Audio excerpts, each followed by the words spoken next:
Yang saya muliakan Pak Dedi dan Mas Teguh. Kami mengenal Pak Dedi adalah mantan Bupati Purwakarta, mantan anggota DPRD Purwakarta, mantan anggota DPR RI. Beliau adalah tokoh masyarakat Sunda, Jawa Barat, dan juga tokoh nasional. Dalam agenda terakhir ini, kami melihat beberapa aktivitas Bapak yang harusnya ikut kampanye menjadi calon gubernur, tapi kok sangat fokus turun ke kota Cirebon. Kemudian beberapa hasil wawancara Bapak itu sangat mengejutkan dunia keadilan Indonesia dengan ditemukan beberapa fakta-fakta nyata, pengakuan-pengakuan dan pencabutan-pencabutan berita acara, keterangan baik di kepolisian maupun di pengadilan dalam satu kasus yang bernama kematian Vina dan Eki. Hal ini menurut kami sebagai tim pengacara sangat membutuhkan kesaksian dari Bapak, karena kesaksian ini akan menjadi novum bagi kami untuk memperjuangkan saka dan keadilan Indonesia pada umum. Pertanyaan kami kepada Pak Dedi, kami ucapkan terima kasih. Semoga Bapak enggak terganggu kenyamanannya harus rapat hari ini. Kami benar-benar mengucapkan terima kasih, semoga Allah membalas kebaikan Bapak. Pak Dedi Mulyadi, saudara saksi, apakah saudara mengerti kenapa saudara kami undang di hari ini? Saya mengerti diundang hari ini untuk memberikan keterangan, kesaksian apa yang saya ketahui. Kira-kira kasus apa Pak yang lagi kita panggil sesuai undangan kami? Mengajukan peninjauan kembali terhadap Adinda Saka Tatal terhadap vonis yang pernah dia jalani.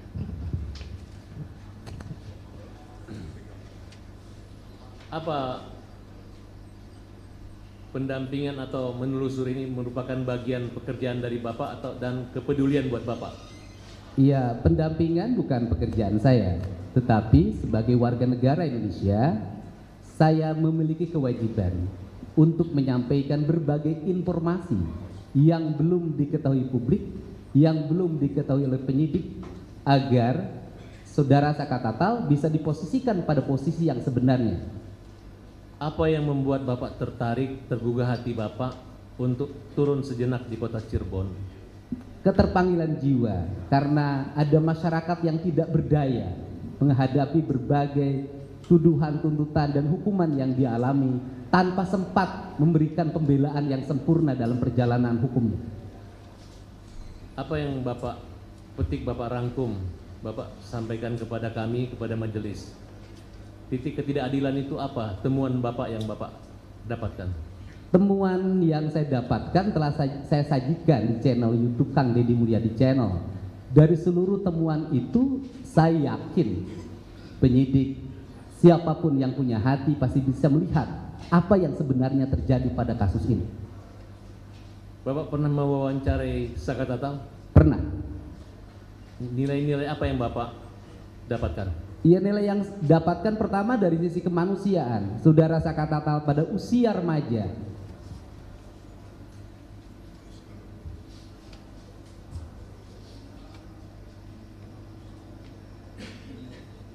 tidak bisa menikmati masa remaja.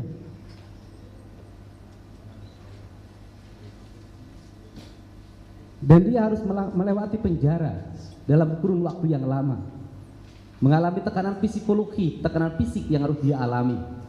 Dan yang saya kagumi adalah setelah bebas, dia menyatakan menggugat pada negara bahwa dia tidak bersalah. Sikap ini adalah sikap patriotik anak muda Indonesia yang harus menjadi contoh. Bapak bertemu keluarganya, kakaknya, ibunya? Saya tidak hanya bertemu kakaknya. Bertemu kakaknya waktu pertama kali saya berkunjung, dan bertemu saudaranya bernama Sadikun. Pak Dedi pernah ke rumahnya? Saya pernah ke rumahnya. Ada motor atau ada kekayaan atau nilai-nilai sosial yang tinggi di situ? yang Bapak temukan? Iya, saya lihat hanya ada rumah yang dalam posisi ya rumah yang sangat jelek. Kemudian berapa orang yang sudah Bapak wawancarai saat itu?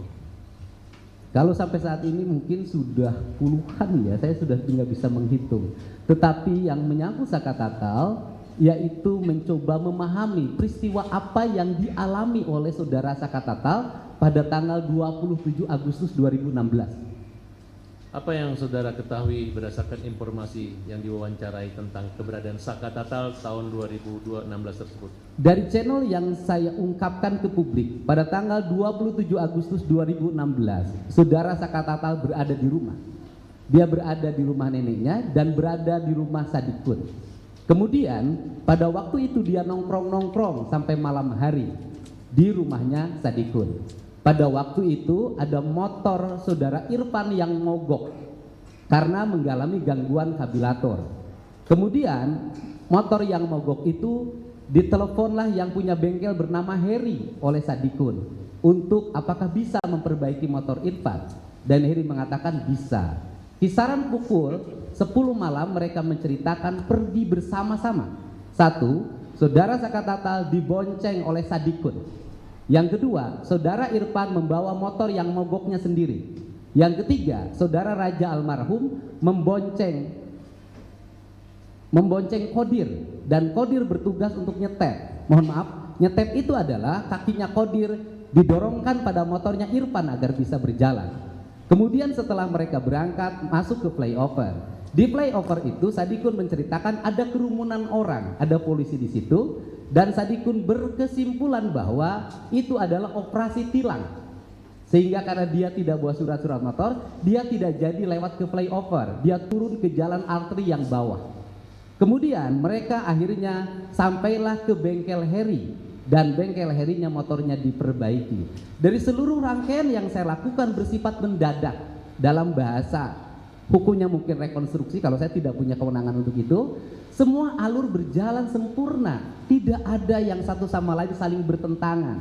Kalau mereka berbohong, membuat skenario, saya pikir tidak akan bisa melakukan menceritakan sebuah rangkaian perjalanan seperti itu. Cara seperti itu hanya bisa dilakukan oleh orang-orang yang benar dan jujur dalam menyampaikannya. Yang Bapak temukan wawancara dengan siapa yang mendukung keterangan Bapak ini? Apakah Teguh? Wawancara yang waktu itu semua diwawancara. Ya, yang intinya yang mengetahui keberadaan Saka. Saka itu yang pertama, Sadikun. Kemudian yang kedua, Kodir, yang sekarang kakinya patah karena saya berkunjung ke rumah Kodir langsung. Kemudian yang ketiga Irfan. Yang keempat Heri yang punya bengkel. Dan saya bertanya pada mereka, kenapa seluruh pernyataan ini tidak disampaikan dulu pada sewaktu sidang? Mereka menjawab, kami menyampaikan, cuman diabaikan. Ada pertanyaan hukum kami yang kami pertanyakan adalah kenapa pernyataan mereka di muka hukum yang diambil di atas sumpah oleh hakim itu diabaikan, sedangkan saudara Dede dan Aep yang tidak menyampaikan di depan majelis hakim dan tidak diambil di atas sumpah justru dijadikan dasar putusan. Dari beberapa kejadian atau wawancara itu saya mendengar Bapak mencari Aib dan Dede. Apa yang Bapak temukan dari pencarian itu? Sebenarnya tidak mencari. Saya wawancara Aib waktu yang pertama. Kemudian Aib menyampaikan bahwa dia apa yang dia lihat, apa yang dia dengar, itulah yang sebenarnya. Kemudian berbulan-bulan setelah itu mungkin 3 bulan, 2 bulan datanglah Dede. Yang datang ke saya itu bukan dedeknya, tapi kakaknya. Kakaknya datang ke saya bahwa Dede ingin menyampaikan sesuatu pada Pak Dedi. Kenapa pada saya? Karena sulit pada yang lain menjamin keamanannya, menjamin dirinya. Akhirnya kami menjemput Dede ke Tangerang pada hari Sabtu. Kemudian setelah itu Dede langsung jam 4 ketemu saya, langsung memberikan pernyataan bahwa dia itu pada waktu itu berbohong. Dia tidak melihat gerombolan orang untuk menggunakan motor, melakukan pelemparan dan sebagainya. Jarak antara warung Madura ke tempat anak-anak nongkrong itu setelah diukur oleh Dede, menurut dia jaraknya 150 meter.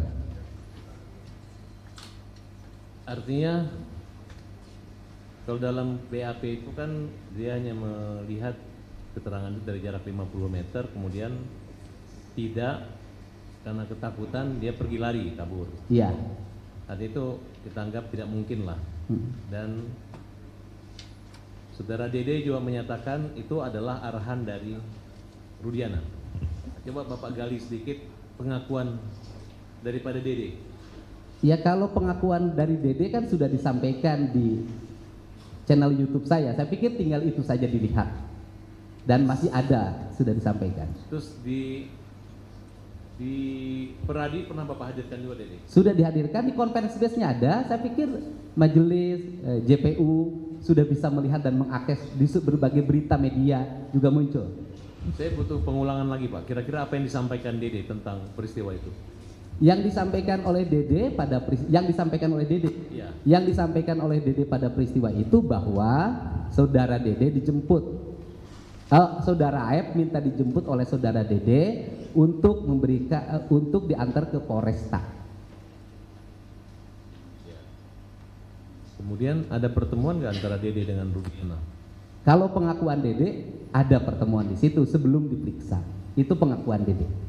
Artinya menurut Dede semua keterangan yang disampaikan itu adalah arahan dari Rudiana. Menurut Dede di channel YouTube saya seperti itu. Apa benar menurut Dede tidak pernah datang ke pengadilan dan yang melarang datang ke pengadilan itu adalah Rudiana? Di channel YouTube saya dan di berbagai channel media seperti itu jawabannya. Apa kesimpulan Bapak tentang peristiwa pengakuan Dede tersebut? Kesimpulan saya dalam peristiwa pengakuan Dede bahwa Dede tidak mengetahui peristiwa pengejaran dan Dede memastikan pada malam itu tidak ada kerumunan orang di depan SMP 11, tidak ada anak-anak bergerombol di gang SMP 11 pada malam itu. Tidak ada peristiwa pengejaran dan Dede setelah membeli rokok kembali lagi mengantar Aep ke tempat pencucian mobil. Tekanan-tekanan batin apa yang membuat Dede itu mau jujur sama Pak Dedi? Dia mengatakan selama 8 tahun tersiksa hidupnya. Dia mengalami problem psikologi dalam dirinya, hidupnya seperti mengalami ketakutan. Saya dengar ada ungkapan bahwa Dede siap dipenjara untuk menebus kesalahannya. Coba Bapak jelaskan. Iya, Dede berulang-ulang saya nanya, kamu bohong atau tidak? Dia katakan saya tidak berbohong. Pernyataan Dede sudah disampaikan di depan notaris. Dan nanti sebentar lagi akan kita legalisir di Pengadilan Negeri Cirebon. Karena ini erat kaitannya dengan saya mendapat informasi bahwa Bapak dilaporkan oleh Aep, Bapak dan Pak Dedi dan Dede dilaporkan. Iya. Ini menyangkut seolah-olah menghalangi merintangan dan berbohong lah kira-kira penyidikan. Tapi saya yakin apa yang Bapak lakukan itu bukan satu kejahatan. Iya, yang saya lakukan hanya ingin menyampaikan informasi tentang sebuah peristiwa secara terbuka dan semuanya ingin diuji lewat lembaga peradilan karena saudara Aep dan Dede sebelum saudara Dede bertemu saya sudah dilaporkan ke Mabes Polri oleh keluarga terpidana atas dugaan kesaksian palsu.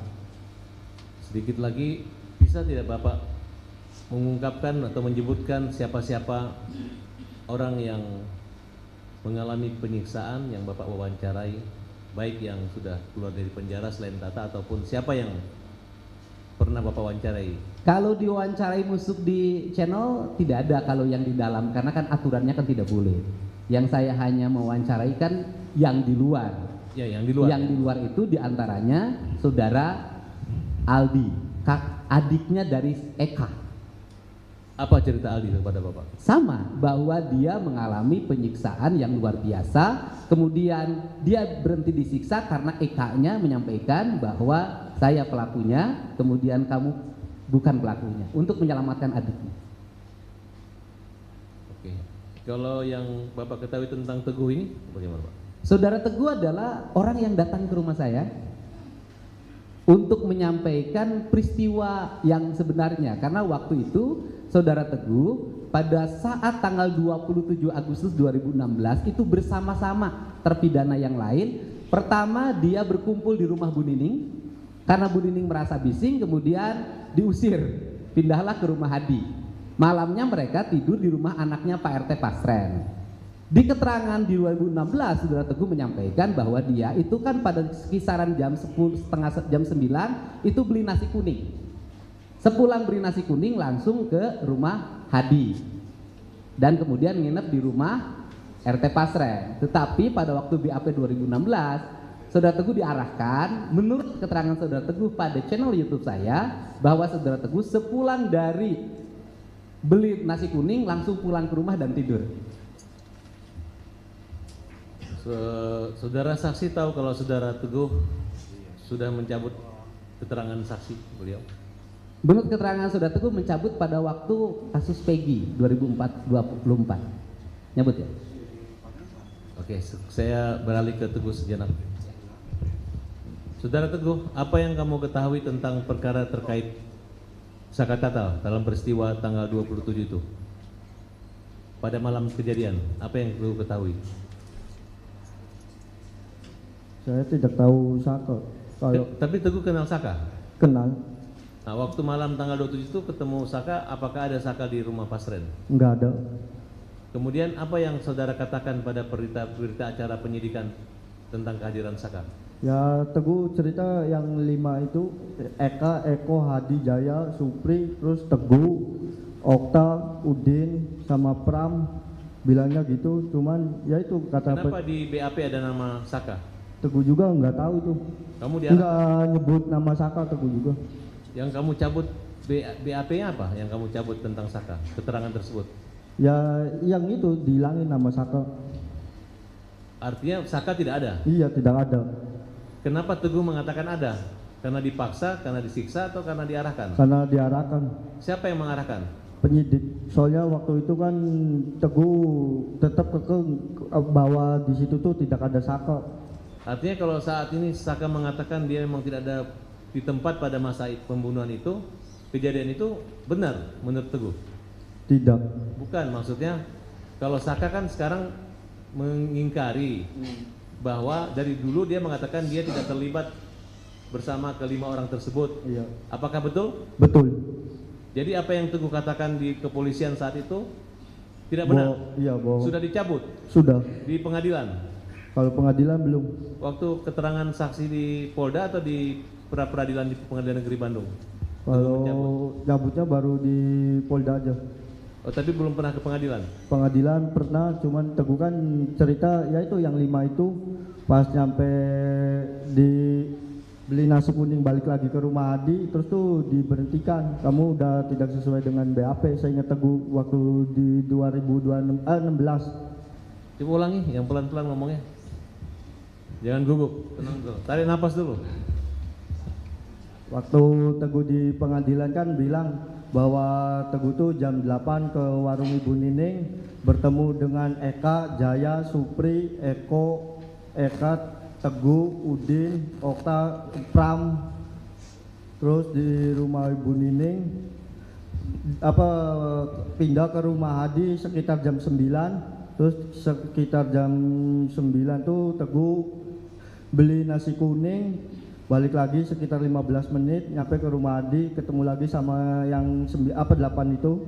Lalu Teguh sekitar jam 10 tuh kembali tidurlah ke rumah Pak RT. Tapi memang ada menginap di rumah Pak RT itu benar? Benar Para ada. terpidana itu betul. Ada.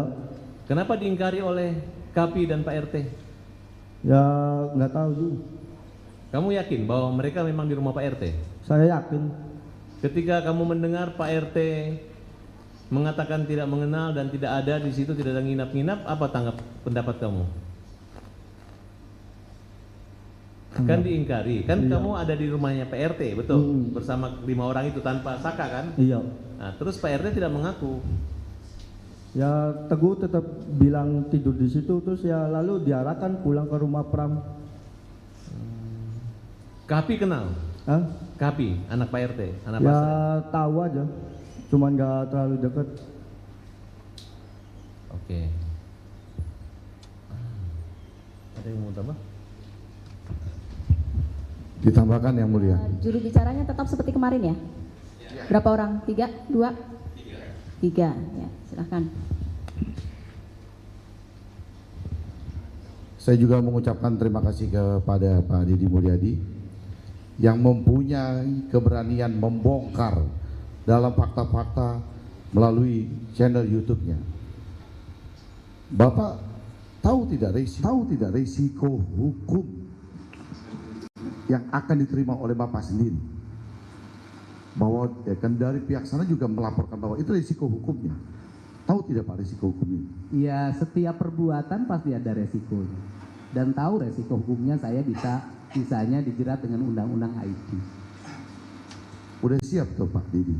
Setiap berbuat pasti harus dipertanggungjawabkan. Terima kasih Pak Didi. Bapak mewawancarai Dede yang ada di channel YouTube-nya Bapak. Apa Pak yang melatar belakangi Dede mau berbuat satu kebohongan dalam peristiwa malam itu, seolah-olah bahwa Dede ada di tempat? Apa yang Bapak ketahui itu? Kalau pengakuan pada saya karena kepolosan dirinya, tingkat strata sosial dirinya yang rendah, karena dia sekolahnya cuma SMP, statusnya mungkin kuli bangunan hari ini ya, waktu itu setim mobil, dan kemudian juga ketidakmampuan power diri menghadapi orang yang berseragam. Baik, gitu. Saya ada lihat tayangan Pak di media ya. Lalu kalau nggak salah Pak Didi bersama dengan rekan advokat lainnya melaporkan Kasren dan Kapi ya kalau nggak salah. Kenapa Pak dia dilaporkan? Kasren dan Kapi itu kenapa dilaporkan? Yang melaporkan bukan saya, yang melaporkan keluarga terpidana. Oh, keluarga terpidana. Apa yang Saya Pak dan Didi kuasa ketahui? hukum. Iya, karena di situ ada perbedaan pengakuan. Sampai hari ini baik terpidana maupun tetangga, karena masih banyak lagi di saya sumber yang belum saya tayangkan, baik tetangga, orang yang lewat, Teguh, Pram yang tidak ditahan, yang posisi bukan terpidana, mereka meyakini betul bahwa malam itu mereka tidur di rumah anaknya Pak RT. Yakin dia? Ya mereka yakin, jadi semua menyatakan yakin. Jadi keyakinannya bukan hanya terpidana, orang yang tidak terlibat pidana pun yakin. Yang terakhir yang sampai ke saya nanti saya tayangkan adalah bekas ketua penyelenggara Agustusan, karena dia melihat pagi-pagi anak-anak itu tidur di rumah Pak RT dan jendela rumahnya karena dia tetangganya. Lalu kemudian kalau menurut saudara saksi ya, kalau menurut saudara saksi hasil investigasi secara independen sendiri yang dilakukan oleh Pak Dedy Mulyadi, seluruhnya sudah hampir diwawancarai oleh Pak Dedy. Apa kesimpulan sedikit oleh Pak Dedy, artinya bahwa pandangan dari Pak Dedy, kasus ini seperti apa? Iya, saya kan tidak boleh menyimpulkan. Yang berhak menyimpulkan adalah majelis. Iya. Pandangan hati saya adalah ada ketidaksempurnaan di dalam proses penyelidikan, penyidikan, penuntutan dari kasus ini. Ada ketidaksempurnaan, banyak fakta-fakta dan yang tidak dihadirkan secara sempurna. Baik, cukup yang mulia dilanjut. Izin yang mulia. Ya, saudara saksi Teguh, saya mau tanyakan, apakah saudara memiliki pengetahuan bahwa pemohon Saka Tatal tergabung dalam geng motor?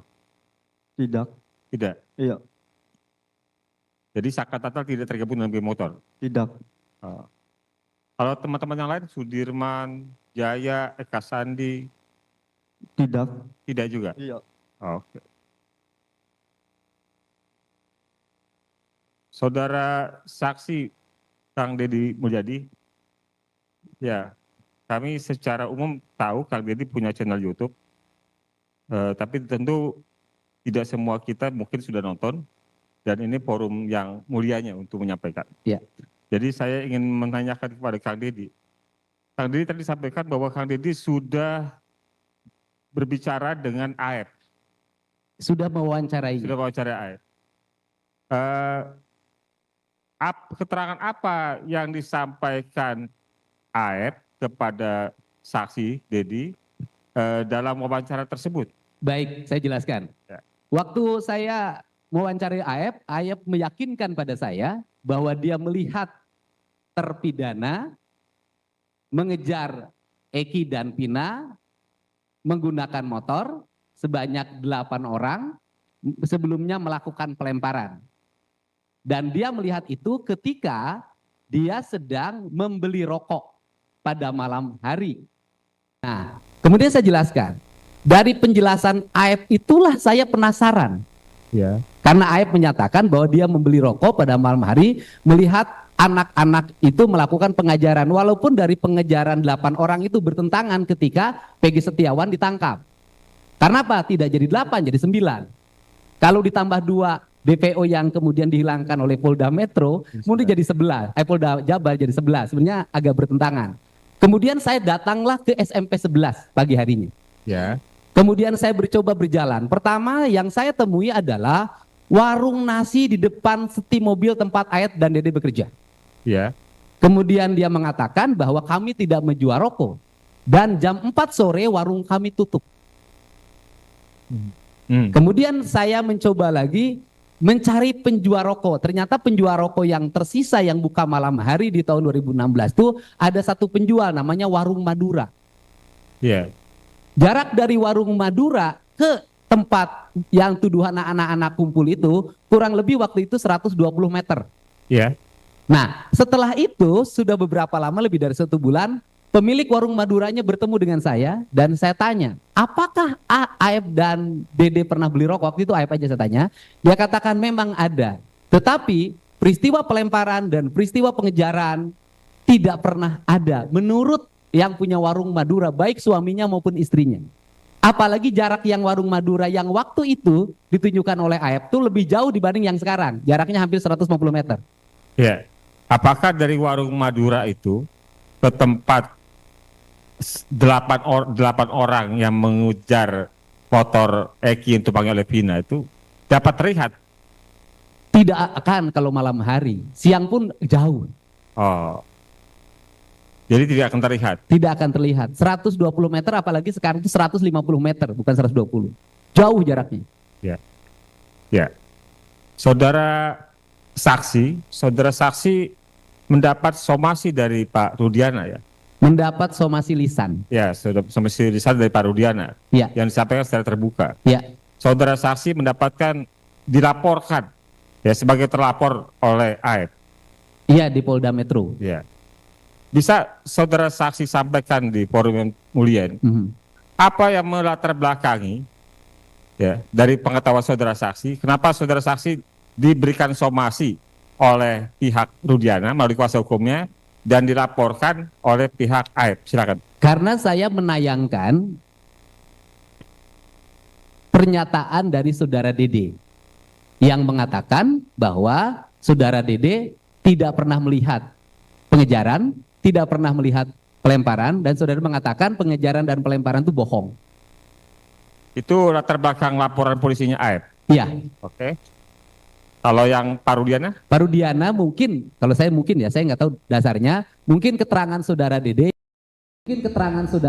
yang mengatakan sebelum diperiksa dia diarahkan oleh Pak Rudiana. Oh. Cukup. Pak Dedi, apakah Pak Dedi pernah melakukan penelusuran kepada keluarga Vina? Pernah. Apa Pak yang didapatkan dari situ? Yang didapatkan yang pertama bahwa penjelasan dari ibunya Peggy pada waktu peristiwa tanggal 27 Agustus 2016, Peggy tidak berada di rumah, tapi berada di Bandung bekerja dengan bapaknya. Vina. Pina. Iya, keluarga Vina. Oh iya, baik. Kedengarannya Peggy. Peggy tadi bilang. Vina, sorry. Oh, Pina. Ya baik. Saya pernah mewawancarai kakaknya Pina. Kakaknya Pina menyampaikan dalam channel wawancara saya, begini cerita kakaknya Pina di channel saya, bahwa dia mendengar kabar adanya kecelakaan yang dialami oleh Vina dan Eki. Kemudian beberapa hari setelah itu dia bertanya ke Pak Rudiana, menanyakan HP Vina gitu. Nah kemudian juga pada waktu itu dia mendengar ada yang kesurupan.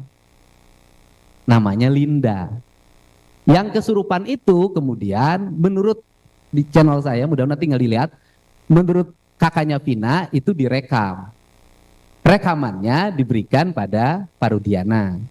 Nah, dari rekaman itu di kesurupan itu menunjukkan bahwa Vina itu meninggal bukan karena kecelakaan, tapi karena dibunuh. Kan gitu, karena dibunuh. Kan gitu, dan menyebut nama orang, menyebutnya Egi di rekaman YouTube saya itu sambil menunjuk-nunjuk seperti ini. Gitu. Itu. Jadi hanya dari rekaman yang itu diberikan oleh Parudiana gitu. Ya, menurut kakaknya Vina rekamannya diberikan ke Parudiana. Tinggal dicek di channel YouTube saya. Baik, makasih. Saudara saksi beragama Islam? Islam. Alhamdulillah. Sepengetahuan saudara saksi percaya nggak dengan kesurupan? Saya tidak percaya. Karena apakah dengan kesurupan saudari Vina ini mengarahkan saudari percaya dengan apakah latar belakang itu sehingga saudara ikut juga menjadi bagian penuntun arah kesurupan tersebut? Dari sisi sains yang saya miliki dan keyakinan saya miliki, saya tidak percaya adanya kesurupan. Kesurupan hanya dialami oleh orang-orang yang mengalami lemah dalam mental. Artinya kesurupan dalam Vina yang dalam Linda itu saudara kesampingkan ya? Tidak percaya terhadap kesurupan. Baik. Kan karena nanti ruhnya nggak bisa dihadirkan di pengadilan. Oke, saudara saksi, pertanyaan saya tambah. Sejauh apa saudara saksi mengenal Dede? Apakah mengenal juga saudaranya atau orang tuanya? Baru mengenal sekarang setelah dia datang ke rumah. Kenal bapaknya? Tidak. Saya dapat informasi katanya ayahnya Dede sering berkomunikasi dengan Pak Dede. Oh, tidak pernah, ayahnya kan sudah meninggal. Kesurupan kan. Ayahnya Aep. Ayahnya Aep itu warga Purwakarta. Dia tinggal di desa Palinggihan. Saya waktu itu setelah Aep susah dihubungi, saya mencoba bertemu dengan ayahnya untuk bertanya Aep di mana posisinya. Dan kemudian bapaknya mengalami tekanan psikologi yang luar biasa. Apa yang diceritakan ayahnya? Mengingat anaknya ini kan bertentangan nih, karena Dede merasa disuruh sama Aep. Nah sekarang coba ceritakan kondisi fisiknya ayahnya ketika dekat rumah. Waktu awal saya ketemu ayahnya Aep, waktu itu saya belum bertemu Dede. Bapaknya memang seperti mengalami ketertekanan psikologi, walaupun merahasiakan di mana posisinya Aep, hanya menyampaikan Aep berada di Bandung, kan gitu. Nah, kemudian setelah Dede ditemukan bertemu dengan saya, 3 hari yang lalu, 3 hari yang lalu, ayahnya Aep datang ke saya diantar pamannya untuk menyampaikan keluhan bahwa ayahnya mengalami tekanan psikologi yang berat sehubungan dengan kesulitan untuk bertemu dengan Aep menurut ayahnya. Ayahnya secara pribadi atau seluruh keluarga Aep? Ayahnya dengan pamannya, dan tadi malam adiknya Aep yang latihan pon juga datang ke rumah. Karena ada dugaan bapak katanya menyandra. Waduh, channel YouTube saya tadi malam ada bapaknya bahagia. Dari kehadiran bapaknya kemudian tertekan itu apa kesimpulan Oke, bapak? saya sampaikan ya, karena ayahnya mengalami tekanan psikologi yang berat, maka saya menawarkan diri, Bapak, kalau tidak, agar Bapak tidak terlalu stres, ada kegiatan kerja aja di rumah saya. Dan akhirnya ayahnya menyambut dengan gembira. Dia ngurus ayam, ngurus ikan, dan bisa dilihat tadi pagi jam 5 dia sudah bangun, sudah ngasih makan ayam, sudah dalam posisi sangat tidak depresi dan happy. Dan saya katakan persoalan beda pemahaman saya dengan Aep itu urusan pribadi masing-masing, tapi urusan saya melindungi orang tua karena saya sudah tidak punya bapak agar hidupnya tenang dan nyaman, itu adalah kewajiban saya sebagai manusia. Oke, bapak ketahui kan si Aep ini kan saksi, Ya, bukan pencuri, ya, tidak dicari. ya. Sulit tidak keluarganya menemui Aep? Ya, kalau sampai hari ini sih menyampaikan agak kesulitan menemui. Artinya keluarganya Aep tidak mengetahui keberadaan Aep? Hanya menyampaikan bahwa ada di Bandung. Tapi mereka tidak mengatakan berkomunikasi terakhir ataupun curhat Aep? Sekarang Aep sudah mulai nelpon setelah bapaknya bareng dengan saya. Ya mudah-mudahan dengan kondisi begini Aib bisa kembali ke jalan. Dia nelpon ke pamannya karena bapaknya HP-nya dimatiin, kayaknya pengen tenang. Pak Dedi ada lagi yang mau disampaikan? Tidak ada. Setelah itu ditutup. Yang mulia, maaf, kami ini kan dibagi 3 juru bicara. Saya mau mengusulkan, bisa nggak saya di demo sama tim saya untuk dapat diberi kesempatan 1 orang bertanya yang saya tunjuk. Jangan demo lagi ya, lancar aja. Oke. Tambahan sedikit yang mulia. Dan saudara saksi Pak Dedi, dari hasil penelusuran Pak Dedi membongkar fakta-fakta ini, Pak Dedi pernah dengar gak bahwa adanya peristiwa kecelakaan dalam kasus ini? Seperti apa kalau Pak Dedi pernah dengar bahwa ini adalah kasus kecelakaan? Iya, pertama saya bukan membongkar ya, yang membongkar itu penyidik, bukan saya. Saya menyajikan. Nah, yang saya dengar langsung dari para pihak bahwa pada waktu pertama peristiwa ini sudah ditangani oleh Polres Sumber karena tempat kejadiannya merupakan wilayah hukum Kabupaten Cirebon dan sudah dinyatakan kasus ini adalah kasus kecelakaan. Dan Cukup, terima kasih.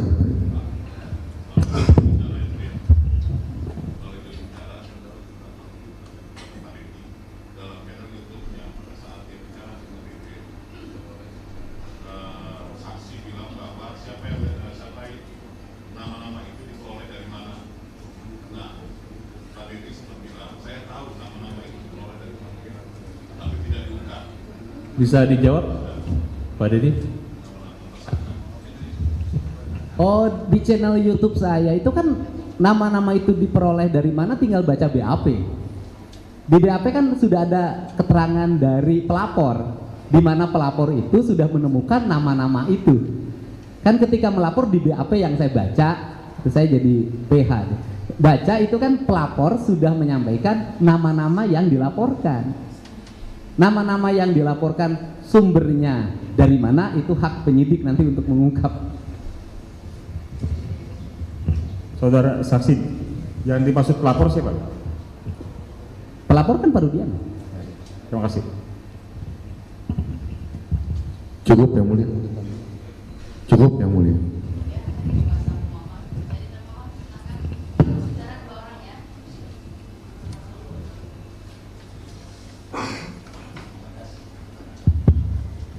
Terima kasih Yang Mulia. Saya hormati Pak Dedi. Sebelumnya saya berterima kasih dan menghargai sebesar-besarnya usaha Pak Dedi dalam mengungkap semua kebenaran ya.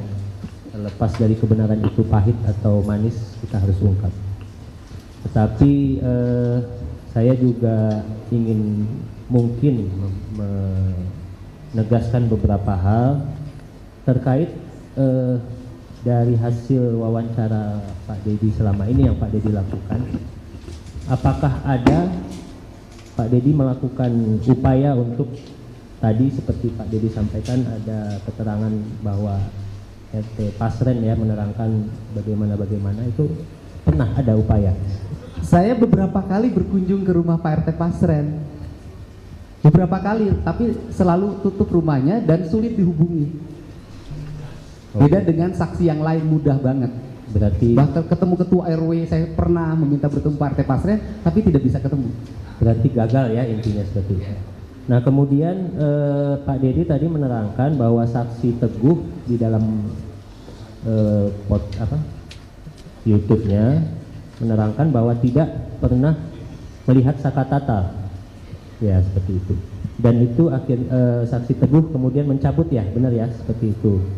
Nah saya juga ingin menegaskan bahwa memang sebenarnya dari awal berkas perkara dan keterangan saksi Teguh menerangkan tidak pernah melihat Sakatatal ada di lokasi seperti itu. Nah sehingga saksi Teguh ini memang tidak dijadikan saksi dalam perkara Sakatatal. Itu fakta yang ada dalam berkas perkara dan putusan pengadilan gitu ya. Baik, saya jelaskan. Di channel YouTube saya, Saudara Teguh tidak menjelaskan masalah Sakatata. Di channel YouTube saya, Saudara Teguh menjelaskan, dia sambil menangis bisa dilihat di situ, bahwa dulu di 2016 di BAP-nya dia pertama berkumpul di rumah Bu Nining, kemudian setelah itu Saudara Teguh membeli nasi kuning. Kemudian di BAP 2016 setelah beli nasi kuning, Saudara Teguh langsung pulang ke rumah Pram bareng berdua dan nginep di rumah Pram. Tetapi di channel YouTube saya dia mengatakan bahwa itu bohong. Yang benar itu adalah setelah beli nasi kuning, Saudara Teguh kembali lagi ke rumahnya Bu Nining, kemudian ke rumahnya Hadi dan ikut nginep di rumahnya anaknya Pak RT Pasren. Untuk itu keterangan di channel YouTube saya. Oke. Kalau gitu saya juga ingin menegaskan ini dari saksi Teguh sesuai dengan BAP, kemudian sesuai dengan keterangan waktu di pengadilan yang terkait perkara dewasa, bahwa saksi Teguh mengaku pada hari Sabtu tanggal 27 Agustus 2016 jam 21 sampai jam 23 acara bakar-bakaran ayam bersama terdakwa Sudirman, terdakwa Eka Sandi, terdakwa Eko, terdakwa Hadi, terdakwa Supriyanto. Nah, hal itu diterangkan oleh saksi Teguh karena ada satu orang laki-laki meminta saksi Teguh untuk menerangkan hal yang tidak sesuai faktanya, yang mana saksi Teguh menerangkan seseorang itu adalah pengacara bernama Yogi, yaitu pengacara dari terdakwa. Apakah itu benar? Tidak itu. Ini dicatat di dalam ini, berarti ini yang mau dicabut. Itu ya belum dicabut satu waktu. Berarti yang mau dicabut yang ini. Iya. Berarti tidak benar keterangan ini. Iya. Seperti itu ya. Iya. Oke. Kemudian ya, tentu saja kita harus nanti juga terkait Itu keterangannya di mana? ya Pak, ya Bu. BAP yang mana? Di putusan Bu, di putusan yang serta di mana? BAP Kan ada atas nama beberapa Teguh. putusan. Putusan Ada 3 nomor putusan. 4, putusan nomor 4 2017 atas nama saksi Teguh Wijaya. Di sana saksi Teguh menerangkan seperti itu. Oke. Nah, kemudian ini mungkin kita langsung ke pokok permasalahan saja ya Pak Teddy dan Pak Teguh, karena saya pikir ini sudah terlalu melebar kemana-mana. Karena menurut kami pada awalnya memang tim dari pemohon menyatakan bahwa ini adalah kecelakaan lalu lintas tunggal, tetapi mungkin dari sebagian besar apa yang Pak Dedi sampaikan, kami ingin menegaskan apakah Pak Dedi memang bisa menyatakan bahwa itu ada kecelakaan tunggal dan memang Pak Dedi menyaksikan sendiri atau bagaimana mengetahui sendiri ada peristiwa kecelakaan seperti itu. Nah, sebentar ya sebelum dijawab. Ini berdasarkan cerita, ya, bukan berdasarkan ia berada di situ. Jadi Iya, makanya sebentar, gantian bicaranya. Dari tadi kami kan pasif ya, sekarang kami ingin bicara lah, ya. Jadi ini atas keterangan ini ada cerita dari orang yang bercerita, ya. Posisikan bahwa ini adalah saksi, bukan terdakwa. Jadi jangan diarahkan, jangan ditekan, jangan dipaksa untuk keterangannya. Bebaskan untuk saksi berbicara. Siap, Majelis. Gitu ya. Kami hanya ingin menegaskan supaya itu dicatat di tetap akan dicatat dalam berita acara. Semua persidangan, semua apa yang terjadi dalam persidangan tetap dicatat dalam berita acara. Terima kasih, Majelis. Terima kasih, Pak. Terima kasih. Saya lanjutkan, Pak Dedi. Dalam hal ini, sebagaimana yang disampaikan oleh majelis, artinya dalam hal ini Bapak adalah sebagai saksi de audito, ada testimoni de audito ya, artinya yang mendengar, mengumpulkan dan sebagainya. Artinya seperti itu, bukan saksi fakta yang pada saat kejadian ada di situ, baik itu ada di tempat kecelakaan di jembatan, kemudian kejadian di showroom, di belakang showroom, kemudian kejadian mengejar dan sebagainya, Bapak tidak mengetahui secara pasti. Nah, dalam hal ini Bapak kedudukannya bukan sebagai saksi fakta, tetapi sebagai saksi testimoni de audito ya, begitu. Nah, saya ingin tanyakan tadi terkait Bapak dengan ada panggilan ingin menyampaikan bahwa mencari tahu dari keterangan saksi gitu ya. Itu kan di luar persidangan, ya kan? Artinya keterangan yang disampaikan oleh mereka itu tidak disumpah, ya kan? Artinya mereka bebas memberikan keterangan, tapi itu tidak di bawah sumpah. Nah, ketika disandingkan dengan keterangan mereka sebagai saksi yang ada di persidangan, yang kemudian kami sidangkan, kemudian hasilnya ada putusan dan sampai tingkat pertama, banding sampai dengan kasasi. Ya, di hasil keterangan-keterangan itu tuh mungkin keterangan yang Bapak sampaikan itu ada persamaannya dengan berkas dan ada juga perbedaannya sedikit mungkin ya, yang Bapak sampaikan. Nah, tetapi dalam hal ini yang saya ingin tahu, langsung ke pertanyaan ya. Siap yang mulia. Apa alasannya Bapak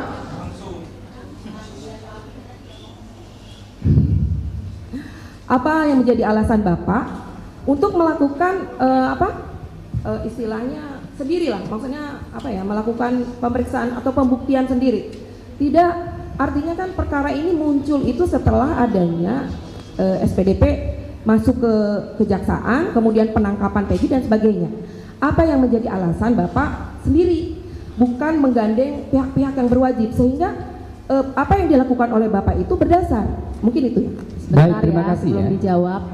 Tadi sudah dijawab ya. Jadi tolong disimak pertanyaannya. Jadi tidak ada pengulangan lagi ya. Karena ini persidangan masih ada yang lain. Kalau kita cuma berputar di sini terus nggak akan selesai, gitu ya.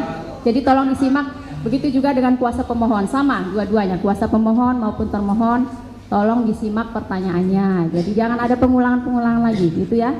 Baik, terima kasih yang mulia. Saya hanya ingin lebih mendetail aja Bu, artinya tadi kan sudah memang mengatakan bahwa itu panggilan jiwa. Artinya maksud saya, kalaupun seperti ini kan, iya. Jadi maksud saya tadi Bapak itu melakukan itu sendiri, kenapa tidak menggandeng pihak kepolisian? Yang pertama bahwa saya tidak punya kewajiban untuk bekerja sama dengan siapapun. Karena tugas saya aja menyajikan informasi. Informasi ini bisa digunakan oleh kuasa hukum, bisa digunakan oleh jaksa, bisa digunakan oleh penyidik. Dan seluruhnya kan terbukti hari ini bahwa seluruh data informasi yang saya sampaikan bisa menjadi landasan bagi PK-nya Sakatata. Dan nanti bisa menjadi landasan bagi PK-nya 7 terpidana. Dan kemudian para pihak yang berkeberatan terhadap berbagai kesaksian yang diduga palsu 2016 semuanya berproses, dilaporkan ke Mabes Polri. Apa yang saya lakukan sesungguhnya adalah bagian dari upaya saya untuk membantu alat penegak hukum agar mendapat informasi yang sempurna terhadap peristiwa ini.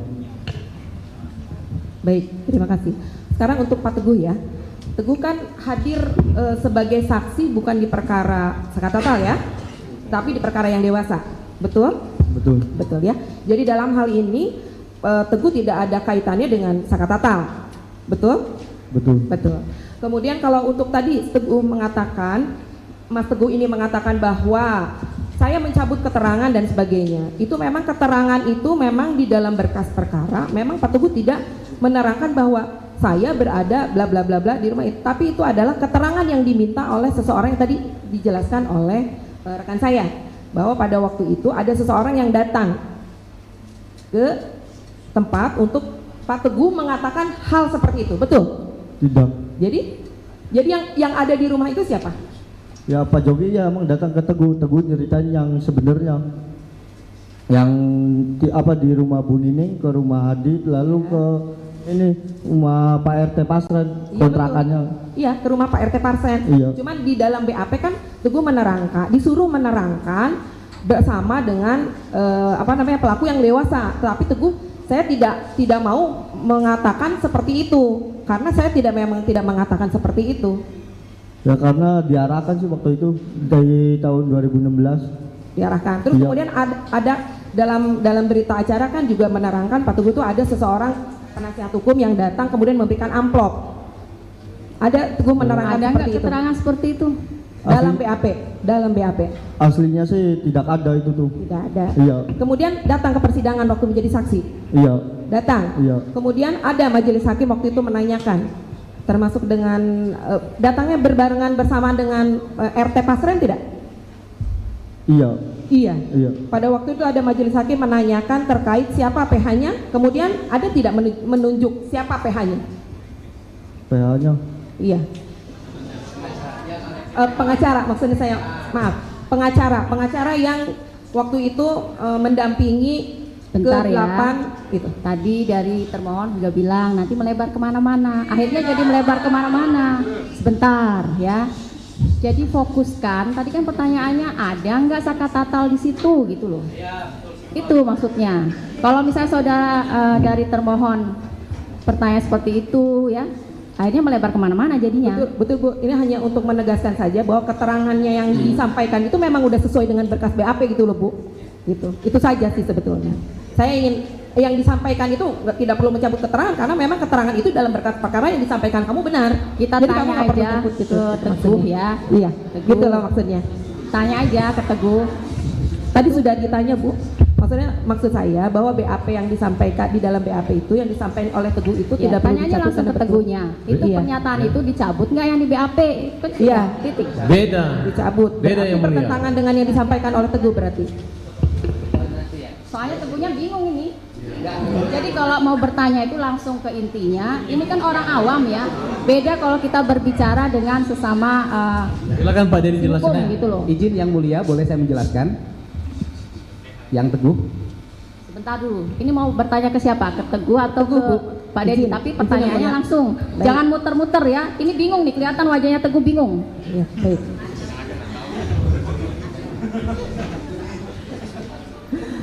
Saya tidak membuat Teguh bingung, tidak. Iya, saya sudah menyampaikan ke Iya. channelnya Pak Dedi. Nanti Pak Dedi yang Saya hanya ingin bertanya kepada Teguh Pak. Nanti ada tadi kesempatan Bapak kan sudah selesai. Jadi Teguh kan menceritakan mencabut keterangan. Iya. Iya kan? Mencabut keterangan bahwa saya pada waktu itu disuruh memberi keterangan saya berada di rumah berada di rumah RT Pasren, tidur di sana. Dalam BAP keterangannya bersama dengan para terdakwa yang 8. Betul nggak itu? Tidur di rumah Pasren bersama 8 terdakwa yang lain. Ya betul, saya tidur di rumah Pak RT Pasren. Kalau yang tidur di rumah Pram tuh diarahkan. Enggak, maksudnya saya nggak nanya yang itu, saya nanya betul berarti Teguh tinggal tidur di rumah RT Pasren. Iya betul. Bersama dengan 8 terdakwa yang lain atau tidak? Iya, bersama. Bersama. Iya. Cukup ya mulia. Bersama yang 5 narapidana. Bukan 8, 5 kan? 5. Teguh, didengarkan dulu pertanyaannya, mau dijawab ya. Ya. Kalau Ripaldi mah saya tidak kenal itu, bukan orang situ. Ya, jadi berapa orang yang temannya nginap di rumah Pak Pasren? Eka, Eko, Jaya, Hadi, Supri. Nah, berapa Jadi- orang itu? 5. 5. Interupsi yang mulia. Saya sampaikan, Pak Bu Jaksa. Ini yang membedakan keterangan ini adalah kontra daripada keterangannya Pak Pasren. Sedangkan Ibu Jaksa seolah-olah mengarahkan bahwa seperti itu ceritanya. Padahal kejadian yang di rumah Pak Pasren itu benar nginap. Kalau mereka nginap di situ tidak ada kasus pembunuhan di sana. Tapi karena Pak Pasren mengaku tidak ada orang itu, ya dianggap bahwa gara-gara nggak ada di rumah Pak Pasren maka mereka lah pelakunya. Kira-kira seperti itu kan? Iya. Yang mulia, Itu ceritanya, jangan penasihat balik-balik hukum juga pertanyaannya. menyimpulkan Ya. sendiri yang mulia. Silahkan dari termohon, ini waktunya untuk termohon. Sudah? Mungkin cukup ya mulia. Cukup. Cukup ya. Yang mulia, Gimana? kami mau nambah sedikit. Pak Dedi, sepengetahuan Pak Dedi dari kesimpulan dan hasil Bapak menjalani semua tanya jawab ini murni pembunuhan berencana pemerkosaan atau kecelakaan? Kalau berdasarkan penelusuran yang saya lakukan dan mencoba mengkonfirmasi dari berbagai saksi, kalau menurut saya ini kasus kecelakaan murni. Kalau menurut Teguh, ini kecelakaan murni atau pembunuhan atau pemerkosaan? Ya setahu Teguh mah tadinya kecelakaan tunggal. Tidak ada pembunuhan. Cukup. Terima kasih yang mulia. Terima kasih.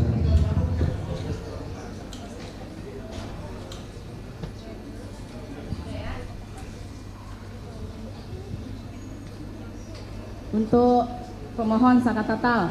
Keterangan ini bagaimana? Benar semua atau nggak tahu sebenarnya? Benar. Ya, sudah, kalau sudah benar. Terima kasih untuk keterangannya. Silahkan kembali ke belakang ini untuk. Terima kasih Pak Deddy Mulyadi, sukses selalu. Semoga jadi Gubernur Jawa Barat. Amin. Rakyat mendukung Pak Deddy Mulyadi. Nggak boleh kampanye di sini. Nggak boleh kampanye.